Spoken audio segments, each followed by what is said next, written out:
Hello மக்களே, welcome to our YouTube channel. இன்னைக்கு நம்ம பார்க்க போகிற ரெசிபி என்னன்னு பார்த்தீங்கன்னா வெரி ட்ரெடிஷ்னல் புட்டு எப்படி பண்ணலான்னு பார்க்கலாம். அதுக்கு முன்னாடி நம்ம சேனலை சப்ஸ்கிரைப் பண்ணாமல் நிறைய பேர் பார்த்துட்டு இருக்கீங்க. மறக்காம சேனலை சப்ஸ்கிரைப் பண்ணிக்கோங்க. ஃபர்ஸ்ட் நம்ம இதை பண்ணுறதுக்கு ரெடிமேடாகவே கடையில் கேட்டிங்கன்னா புட்டு மாவு கொடுப்பாங்க. அது ஒரு பேக்கெட் வாங்கிக்கோங்க. சப்போஸ் உங்கள்கிட்ட இல்லைன்னா நீங்கள் ரைஸ் ஃப்ளோர் யூஸ் பண்ணிக்கலாம். பாக்கெட்டில் உள்ள மாவை ஒரு பாட்டில் தட்டிட்டு நீங்கள் ஹீட் பண்ணி வச்சுருக்க வாட்டரை கொஞ்சம் கொஞ்சமாக ஊற்றி லைட்டாக பிசைஞ்சு விடுங்க. அதில் கட்டி எதுவும் இல்லாமல் லைட்டாக பிசைஞ்சு அந்த கட்டியிலேருந்து உடச்சி விடுங்க. மாவு பிடிச்சது இந்த மாதிரி இருக்கணும். லைட்டாக வெட் கண்டிஷனில் இருந்தால் போதும். அண்ட் இப்போ ஒரு தேங்காய் உடச்சி எடுத்துக்கலாம். நம்ம பாதியில் அந்த தேங்காய் துருவல் வைக்கணும். அதுக்காக துருவி எடுத்துருக்கோம். ஃபஸ்ட்டு நம்மளோட அந்த புட்டு பண்ணுற பாத்திரத்தில் நல்லா கீ அப்ளை பண்ணிக்கோங்க. ஒட்டாமல் வரும். அப்போதான் ஒரு 3 ஸ்பூன் நம்ம ரெடி பண்ணி வச்சுருக்க மாவு ஆட் பண்ணிவிட்டு அண்ட் 2 டீஸ்பூன் நம்ம தேங்காய் துருவல் ஆட் பண்ணி நல்லா ப்ரெஸ் பண்ணி விட்டுட்டு திருப்பி அதே மாதிரி ஒரு 3 டீஸ்பூன் நம்ம ரெடி பண்ணி வச்சுருக்க மாவை ஆட் பண்ணிக்கலாம். அண்ட் இதை ரிப்பீட் பண்ணி கம்ப்ளீட்டாக ஃபில் பண்ணி வச்சுருங்க.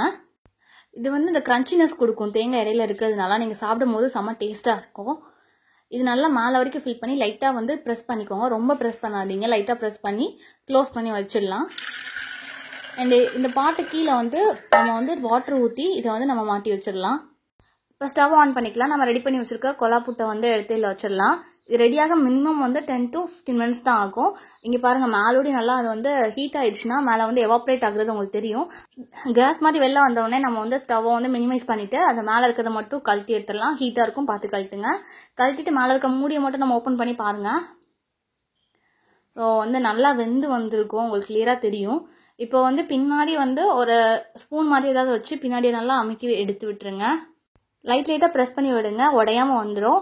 இதில் நீங்கள் ரொம்ப முக்கியமாக பார்க்க வேண்டியது மாவு பதம் தான். அந்த தண்ணியில் மிக்ஸ் பண்ணும் போது கரெக்டாக அந்த வெட் கண்டிஷன் வந்தால் போதும். ரொம்ப தண்ணியாகவும் ஆகிடக்கூடாது, ரொம்ப கன்சிஸ்டன்சி திக்கான கன்சிஸ்டன்சி ஆகிடக்கூடாது. லைட்டாக உதிராகவும் இருக்கணும். நம்ம கையில் பிடிச்சோன்னா அந்த மாவு பிடிக்கிற கன்சிஸ்டன்சியில் இருக்கணும். இப்போ புட்டு மேலே கொஞ்சமாக சுகர் அண்ட் நம்ம துருவி வச்சுருக்க தேங்காய் துருவலையும் மேலே ஆட் பண்ணிவிட்டு நம்ம சர்வ் பண்ணிடலாம். ரொம்ப டேஸ்ட்டாக இருக்கும். நீங்கள் ஸ்வீட்டுக்கு பதிலாக கொண்டக்கடலை வச்சு கூட சாப்பிட்லாம். ரொம்ப டேஸ்ட்டாக இருக்கும். ரொம்ப ஹெல்த்தியான பிரேக்ஃபாஸ்ட் ரெசிபி. மறக்காமல் ட்ரை பண்ணி பார்த்துட்டு எப்படி இருந்ததுன்னு கமெண்ட் பண்ணுங்கள். வீடியோ பிடிச்சிருந்தா லைக் பண்ணுங்கள், ஷேர் பண்ணுங்கள். மறக்காமல் சேனலை சப்ஸ்கிரைப் பண்ணிக்கோங்க. பெல் ஐக்கானை